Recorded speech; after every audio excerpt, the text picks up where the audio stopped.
It was from a moment of deep, deep isolation and the sudden realization that there was someone there, or there could be someone there who brought back.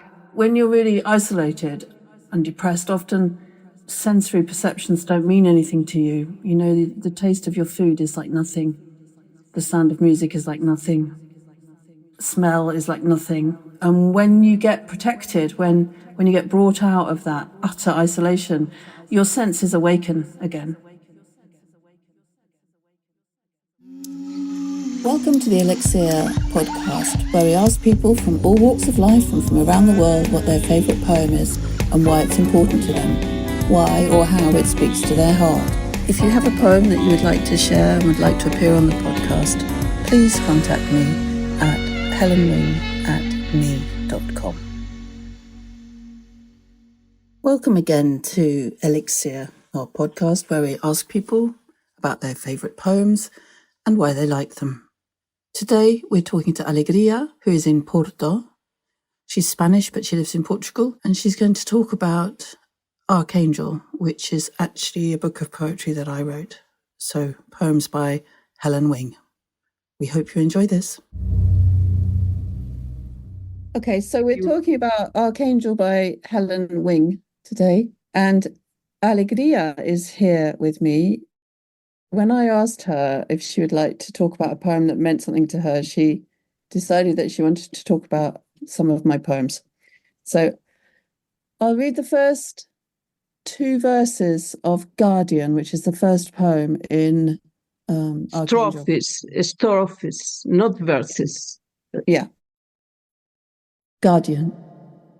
In my deepest hollow isolate, my desert of the now, I think I feel your gigantic curving, sweeping, bright white wings folding around, enclosing whole my trembling, half-dead hiccup of a soul. And for the briefest white I smell aniseed, strawberry full, hot coffee, langue de chat, and percolating laughter streaming from the indigo dust corners of my godforsaken one human cell. Well, hearing you, I'm so moved. What did I feel and what do I feel when I read or when I hear from you this profound starting of a poem? I feel like when I was a very, very small child, before going to sleep, some powerful protection, those wings arriving and protecting you from everything. But also how we relate that sensation with the smells. Because you work a lot with that poetic, non-visual sensation that it comes from the nose, isn't it? And here you say, I smell, how do you say, anise? Aniseed. Aniseed and strawberry with hot coffee. So I don't know how that wings around you, around me, when I read a poem, and those smell make that momentum, the feeling and the emotion. And that title, Guardian, that is the very angel, because you have here an angelology. Do you say angelology? Yeah. Full of angels and demons. And those are the parallel. Yeah, it wasn't about childhood, but I can see why you experience it like that. It was from a moment of deep, deep isolation and the sudden realization that there was someone there, or there could be someone there who brought back. You know, when you're really isolated and depressed, often sensory perceptions don't mean anything to you. You know, the taste of your food is like nothing. The sound of music is like nothing. Smell is like nothing. And when you get protected, when you get brought out of that utter isolation, your senses awaken again, you know. I think that's what I was thinking about. Yeah. This being brought back to life, you know. Yes, but that isolation is also that feeling of child that is Yes, vulnerable, exactly. that is very lonely, because childhood, I think, is a lonely place. It's no, I absolutely agree. Childhood is an incredibly lonely place, and that's certainly how I experienced childhood. and Yeah. that's why angels are so important. And I think that archangel that you are talking about, that is the more powerful angel between angels, archangel, is a privileged angel, and that name that is also a demon. I think here is the ángel caído. How do you say that in Yeah, English? the fallen angel. Well, it's the a lot of the inspiration for this book actually was were the angels of the pseudepigrapha. I don't know if you know, the pseudepigrapha was a set of books that were ejected from the Bible by St. Augustine when St. Augustine made Mary the Queen of the Angels, the Regina Angelorum. And at that moment, because he was basically creating the virgin whore dichotomy and patriarchy as we have known it throughout Judeo-Christian civilization, by raising Mary up to this state, and he threw out, or designated as throw-outable, all of the books of the Bible that had angels that would commune with and be like humans. So any of the angels that had children, had sex, had relationships with humans, they were thrown out of the Bible. And suddenly angels became beings that were completely separate from the flesh. So the archangel is very much a persona, a person separate to me, but also is part of me. You know, for me, so much of the book is about the relationship between the flesh and the spirit, which are two realms, in my opinion and my experience, that women have been excluded from, by which I mean they've had their experience of both the spirit and the flesh curtailed by the designations that the patriarchy have put on them. I know that sounds really, but actually that was what was driving me, was, you know, that I want the whole of reality. I want the whole thing. I want the whole of erotica, and I want the whole of spirituality, and I want it not to be something that is not associated with me as a woman. There is one very happy one. I don't know if I have chosen that, but is that one when you are asking for the angel or archangel to come to you, to sembrar. To sow the groove. Yes. That's very blunt. I think it's the happiest of all poems, like a ceremony. It's like a mass, una misa. But let me ask you the following one, that is one of my favorites, not only of the book, but my temptation. You have read it to me some time ago. Here I see like an epiphany, even in the images you are evoking, the volcano. You know that image we have when the sacred history is in films and in drawings. We see that God manifesting to the people coming from the sky in an orange color. Is like the image of an epiphany, and that's the image I see here. But here, let me tell you what, read it before. Maybe you can read all the poem here. Okay. I'll read Temptation. And then I tell you what do I feel. Okay. Temptation. My temptation is to tell you that I do not love you, Archangel. To tell you that I'm not still a volcano hurling molten ash up into the orange skies. My temptation is to claim that I am now dormant, quiet, obedient to the dulcet, lime-infused harmonies of steady etiquette and muffins by the fire, with stoked-up in-laws, strapped-down desires, and an appreciation of rolling greens, clipped hedges, village fates, and the principles of social preservation, the harnessing of human potential to the good of an imagined, scripted, bourgeois security. Archangel, My temptation is to tell you that the delicate rose of tranquility and a future clothed in comfort and polite considerations moves me, is the glacial silvered zenith to which I do aspire. My temptation is to tell you that I'm not a spitting, blazing, cracked Vesuvius, that I'm not raining down my fury, my fire, my pure black and crimson, fulminating cataclysmic desire on an entire civilization, like the incandescent, fiery, and wholly destructive, ever-unfolding flower that I am. My temptation is to tell you this, Archangel, solely so that over porcelain cups of lapsang tea and finger foods with tiny useless napkins and silver edgeless knives, I can sit with you, folded in your crimson wings, and erupt. Well, this one is like I'm lacking of words in English, but I'm going to try to explain. Here, I see two images. I see the volcano, that epiphany I talk about, that is an image very, very strong in color, in energy.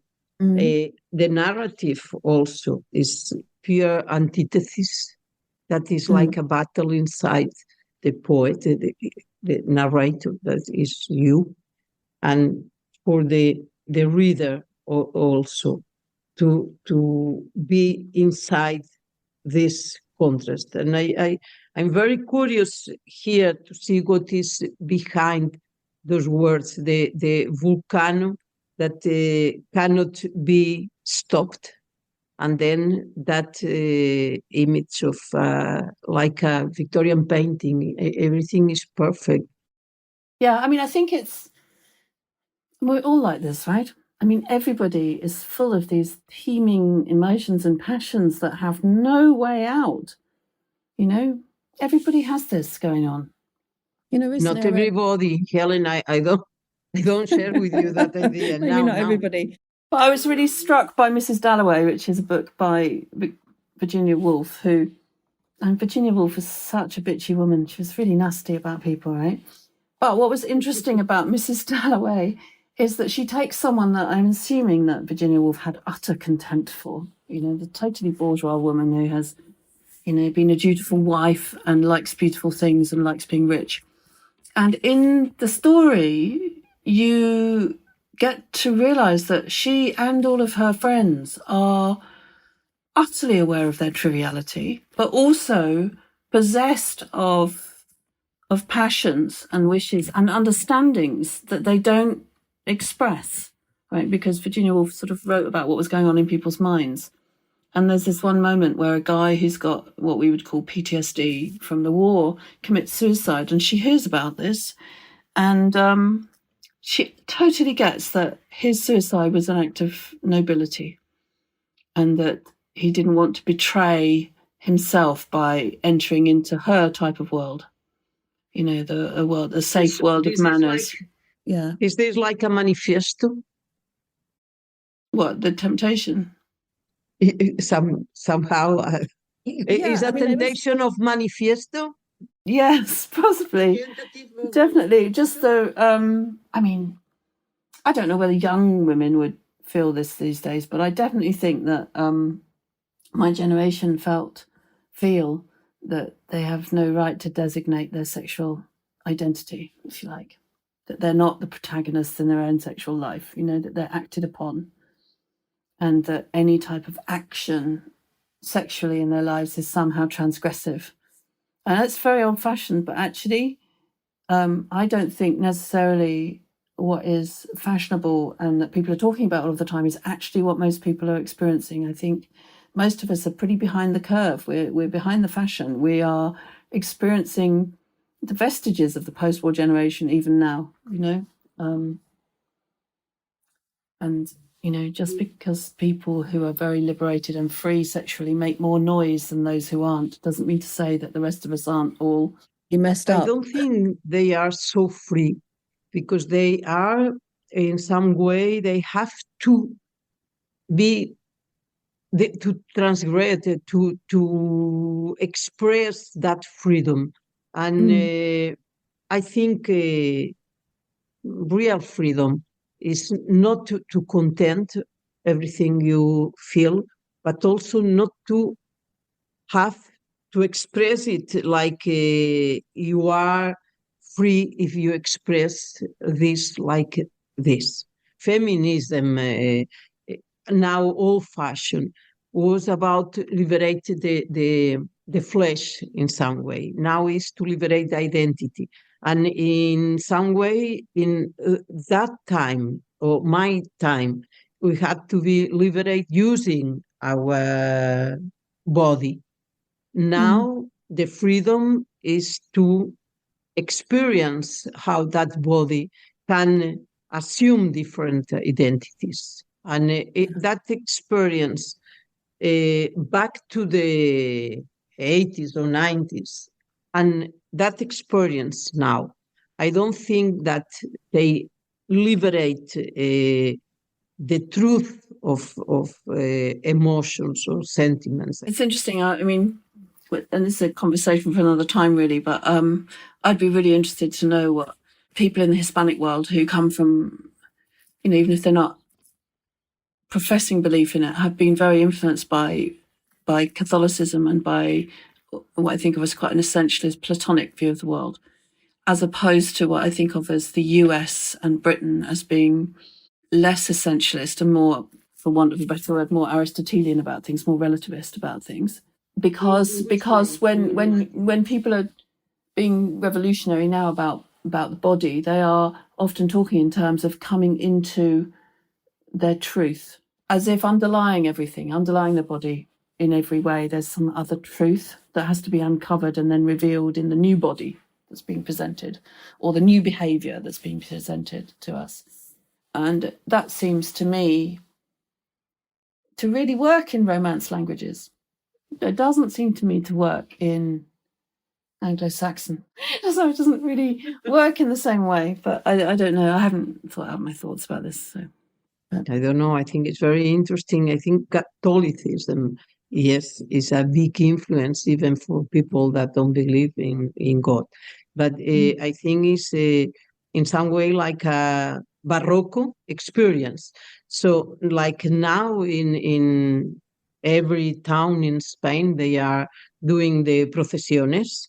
This is a very dramatic way of living the believing. So it's dramatic, it's theatrical, and this is liberating too, because through this dramatization of God and Jesus Christ history, in some way we are learning the narrative, not only of the Catholicism, but also what you were talking about, Maria, about roles we play in life. But in those liberating or liberation movements, when we play against those narratives, I think it's we can feel more freedom than the Anglo-Saxon that are more essentialist and don't have the narrative expressed in some way that you can identify and battle with against that. So I don't know what you were thinking when you said Anglo-Saxon cannot express themselves. You are more content. But I think it can be also because we learn to express through drama, through this theater, emotions. I don't know. Yes, hacemos espectáculo de nuestras más asquerosas dolencias. The great phrase by Unamuno.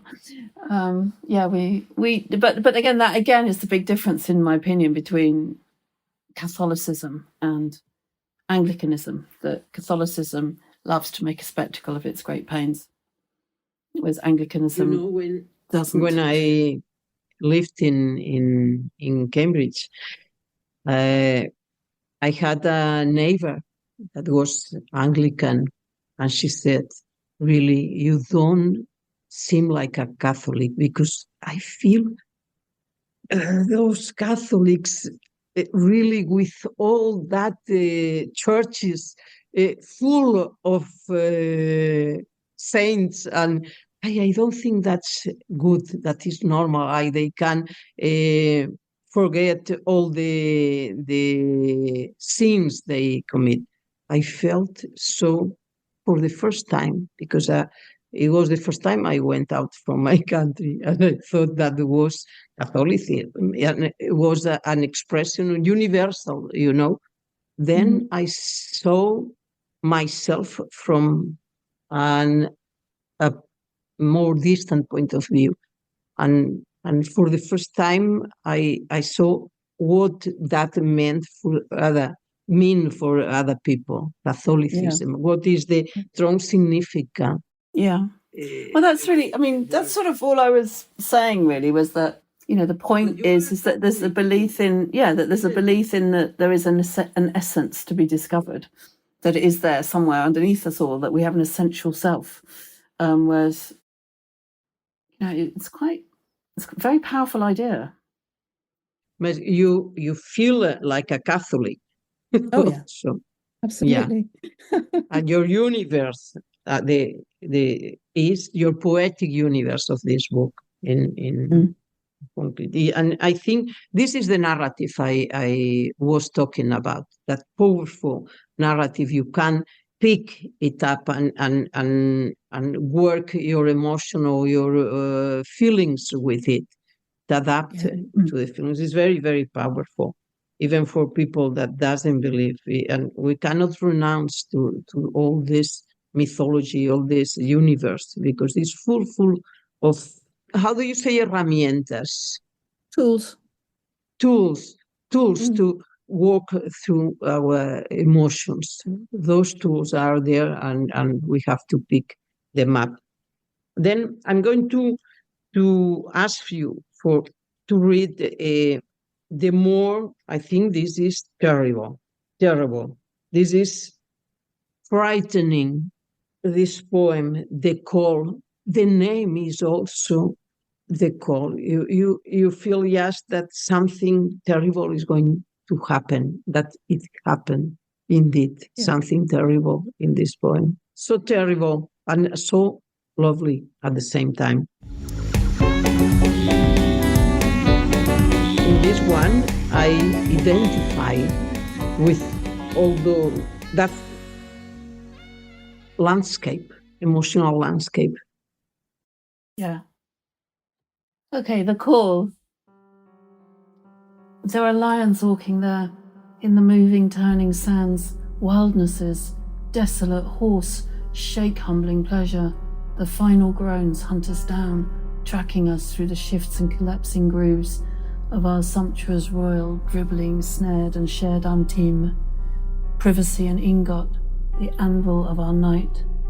Take care, take great care. We are nothing more than hobbled desert goats, tethered to the tree. I hear the lions launch. They tear us limb from limb.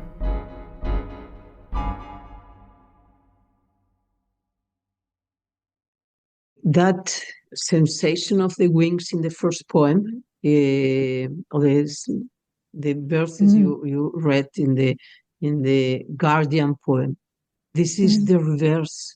The complete, this feeling of being a goat tethered to the tree is just so deeply painful. So what did you feel what did you feel? You must have been feeling infierno. It's actually, where we're talking about Catholicism, the same thing, the feeling that you're going to be punished for pleasure. Did you have that in your childhood? The idea that you were going to be punished for any type of pleasure, but particularly sexual pleasure, that it would all come crashing down. Yes, the start is so beautiful, that's so vicious, and the end is, but I don't think even Catholicism is so cruel with people that use the flesh for communion, the communion of the flesh, como decís, la comunión de la carne. Yeah, the communion of the flesh, yeah. But I think here is like something that is forbidden has been done. And this is like when you are in history, sacred history, holy history. How do you say holy history? Yeah, When Adam and Eva have to leave the paradise because they have done what it is forbidden. And this is somehow that paradise and then how those happy animals end in a tethered in a tree.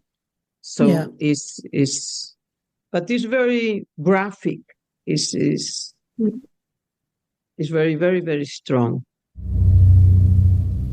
Then I met an angel once in Murcia. You like this one, don't you? Yes, very, very much, very much. It smells also. It smells youthful times, student times. You were in your year off. That's right. I was in a year abroad as part of my degree. And why did you choose or choose in Murcia?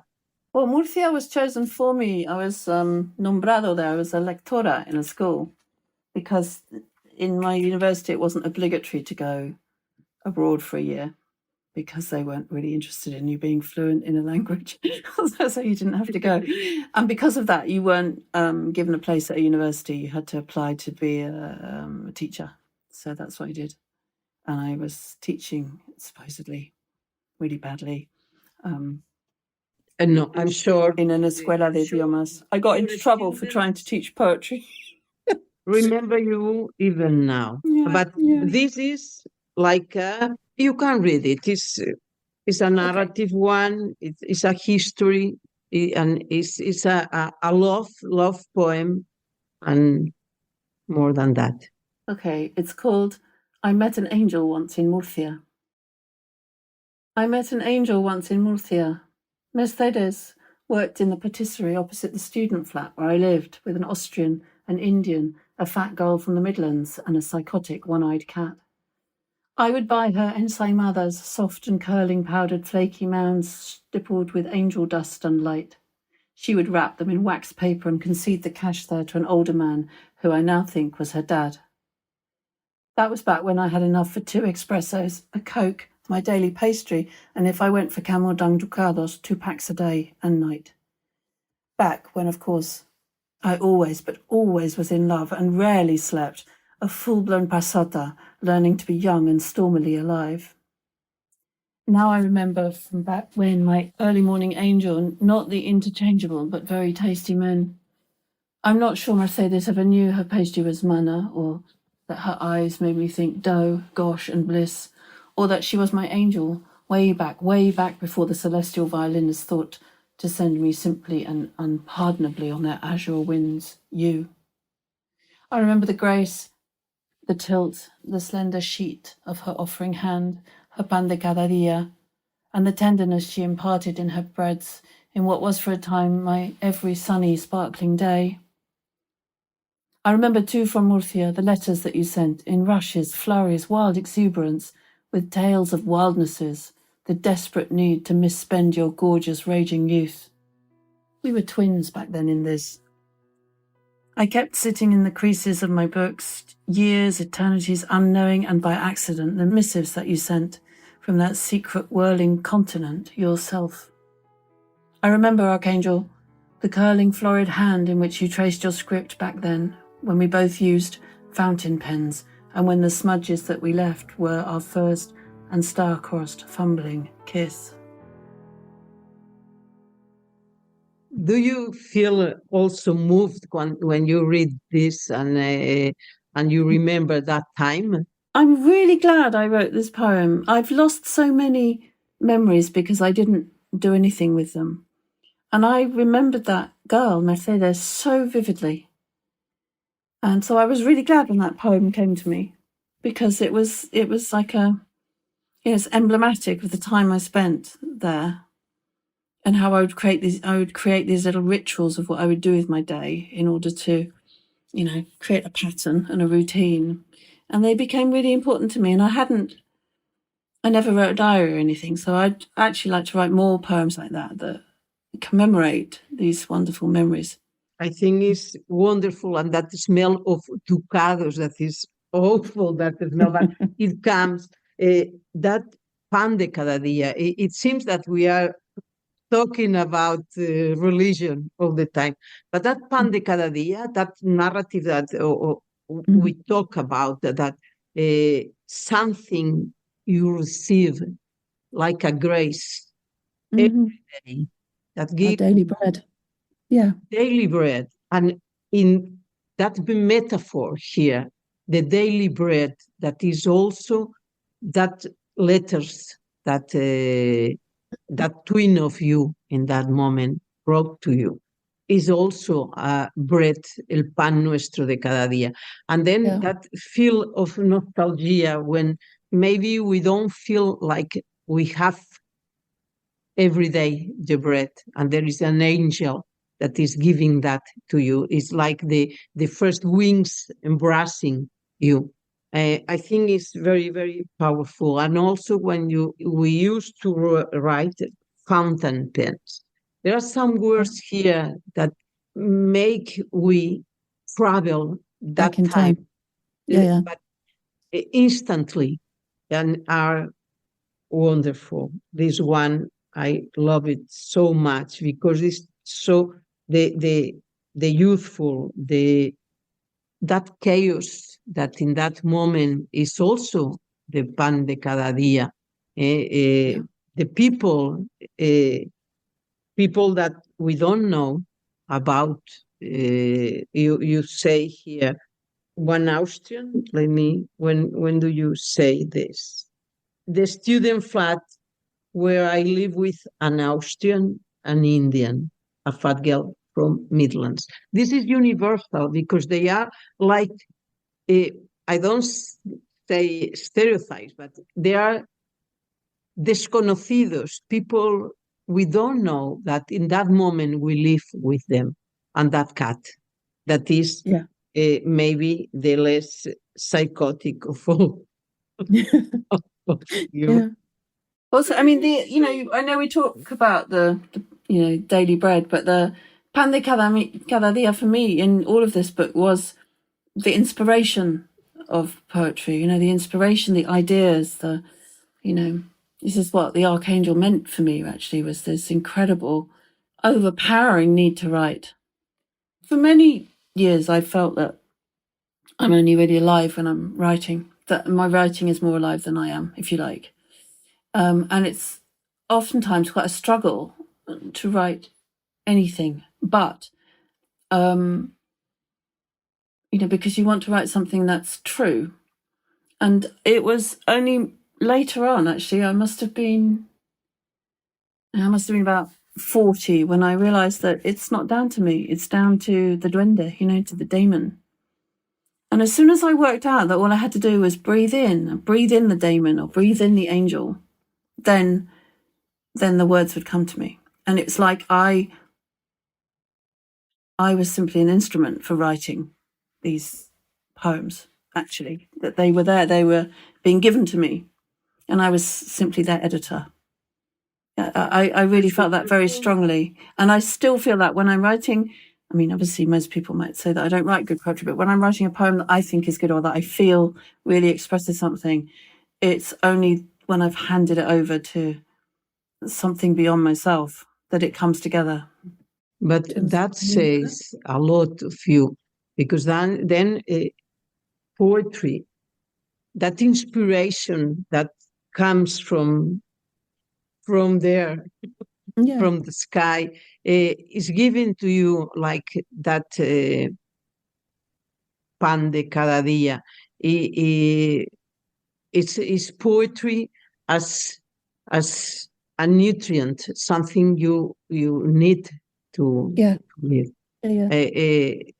And that image is so powerful that when you write, you nourish your body and your mind.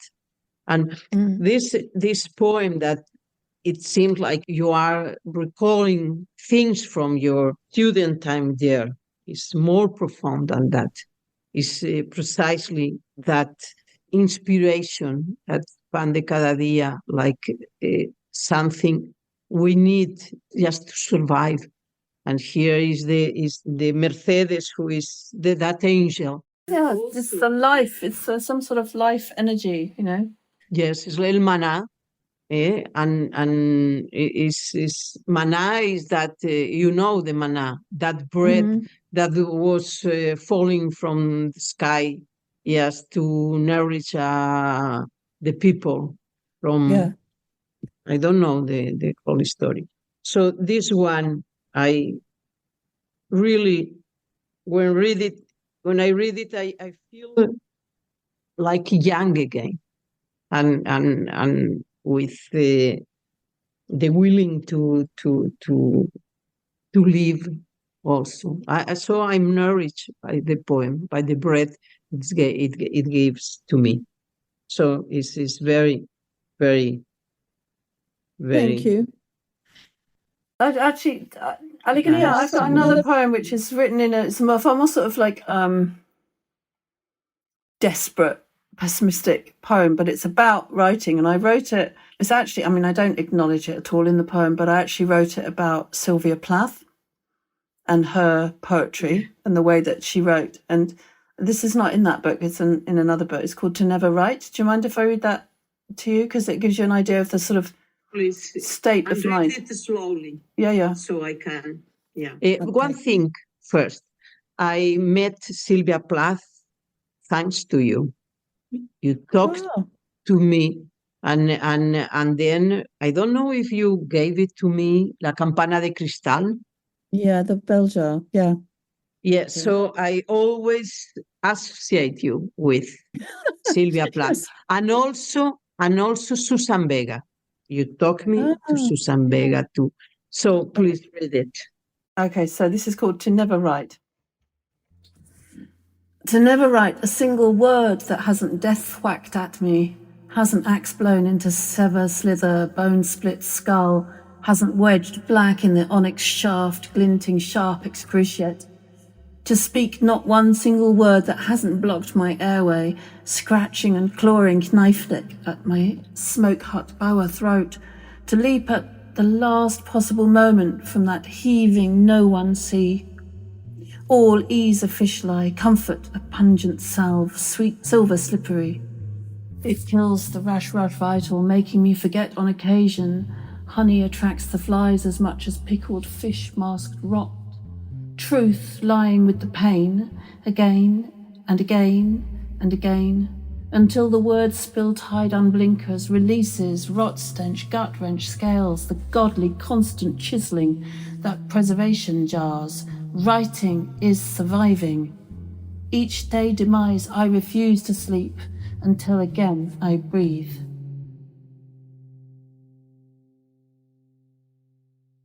I think it'd be really hard for you to understand without seeing it on paper, because there's I'm doing a lot of wordplay. I always use your vocabulary is got a lot of words.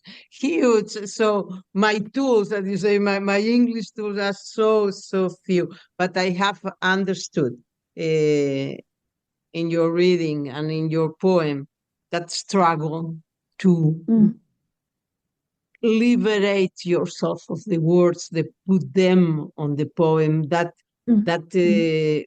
hard work that is and is associated with the truth is so difficult to find that word that will tell the truth. Yes, I beg you to send it to me, because it is the process of writing, and writing poetry, I think, is very, very well expressed. It's the hardest thing in a poem to tell the truth, right? Because we're so partial and we're so delusional, all of us, and it's really hard to find something that is true not for you, but true for other people who read it, that can take it on as true as well. that is because we think that reality is the truth, but maybe it is not. So delusions are also the truth, and sometimes they are the only truth.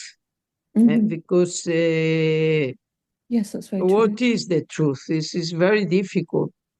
I don't mean in nowadays that it doesn't exist at all, the truth, but in a poetic, emotional truth, what I am feeling here. And then when we read a poem, if you write a poem and then after sometimes you read it, it seems that it has fly away from you. It's you, but it has an entity complete. So it is your truth. No, it is the truth. No, Yeah. Yes, yes, so yes. you have to send that one to me. So Alegria, thank you for talking Yes. to me about my poems. It's been a I love them. So it's a pity I cannot express all I feel, and that's very frustrating. May I say that? yeah. You may say that. Because it's like that feeling you said that you cannot express. It's that volcano that Yes. wants to erupt. I'm not reaching to express what I would like to express, because that limitation of the words in English is such a long time since I spoke English for the last time that I cannot find that Oh no, word. I think you communicate so well. You have more words than most of us. Come on. It's great. Well, Yes. I have that one. Yes, it was here, that happy poem for me, Come. Oh, you found it. Yes, it's so Mother Nature. This poem is Mother Nature completely for me. Yes. In my yes, Okay. please read it. This is so full physical fullness of love and sex, and it's just Plenitude. no, Okay. no, come, plenitude, but come. Come. Okay, come. Come, Archangel, set your seeds in my gaping telluric groove. My earth is well prepared, moist and tilled, ready.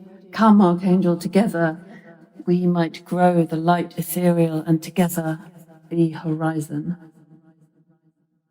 It's magnificent. It's like a happy end, but it's not the end, but it's like, but it's a horizon. See, it's there. It's there. Yeah. What did you meant to express in this poem, Helen? It's very explicit, but No, exactly as you say, that it's my it's earth is well primal. prepared, moist and tilled. I think that is wonderful. Did you understand? Did you understood what I read or not? Yes. My earth is well prepared, moist and tilled or tiled. Tilled, as in, worked with a hoe. It's very, very. After all that pain, this plenitude, as you said, plenitude, and that allows to breathe also when reading. So some breathe. Then there is one, because your titles are so potente, expressive, but this is terrible. This is terrible. This is cuando desciendes a los infiernos. This is a fall. When you go down to hell, yes. But To hell, yes, it's like a hell, but this is deep. It's so human also. It's so what we desire so many times, so deeply expressed. So please, Helen, read it. Okay. I'll make this my last one, Alegria. Well, all right, we can make another season. I'm going to prepare my English for that moment. You're doing fabulously well. Okay. So, but you were supposed to be hungry for me. I wasn't supposed to have to beseech. You were meant to come blazing, ravishing, keening, hurling, wailing, laughing, embracing, smothering, loving. Intricate geographies, weathers, and cataclysmic movements of the gentle, rocking earth. You were meant to come ravishing, whispered in the wind, pouring torrential softnesses, pitter-patter, smatter lips, mattering and knees. You were meant to come flooding me with your purple seed. You were supposed to love me. Yes. Yeah. This is not happy end, but this... The outrage. It Yes. makes me, ¿cómo se dice? Un agujero. A hole. I feel a very hole in my soul. This bad, because the title says everything. Yeah, bad. You were supposed to love me, but you do not. Yeah. But it's so, at the same time, it's so terrible. Your truth is implacable. Help me with that word. Your truth. Implacable. Yeah. Implacable. You are so implacable with your emotions, with your feelings, and you dare to express them. So that courage, I don't know where it comes from. It may be from God.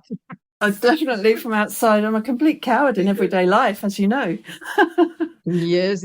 I think I'm going to believe in God again after this session, because you know, Helen, your room has become darker. Yes, So night's fallen. this is the magic, the magic hour for directors, for the cinema. Oh, is it? That moment, yes. At that moment, it's still day, but it will be night in some moments. So it's the magic hour. We call it the gloaming. The gloaming. The gloaming. Gloaming. The gloaming. Gloaming. It's glooming, Helen. Oh, it's so nice to be with you. It's lovely to be with you, Alegria, and thank you so much for talking about my poetry. I'm sure people on the podcast will be really happy, and it's such a privilege to have you talking to me. It's a privilege for me to read your words, and I ask you, please continue to write and explain the world to us, the inside world. Yes, and give us angels. We need them. I need, if not Archangel, some angel like Some you. angels. Thank you. We need also, next time we have to have you talking about your son's poetry. That'd be really nice. Yes, but we have to translate his very truth also, like you. All right. Helen, thank you. Thank you, my love. Thank you so much. If you're a regular listener and are enjoying the podcast, it would mean the world to me if you could hit the follow button on your podcast app. And if you have a moment, leave a review and a 5-star rating. Remember, you can find the poems that feature in each episode on my website, helenwing.com. My producer, Tom Platts, and myself, Helen Wing, would like to thank you for listening to this season of the Elixir Poetry Podcast. We're going to take a break now, but we'll be back with you early in the new year. Thank you so much for all of the support you have given us, and please carry on listening.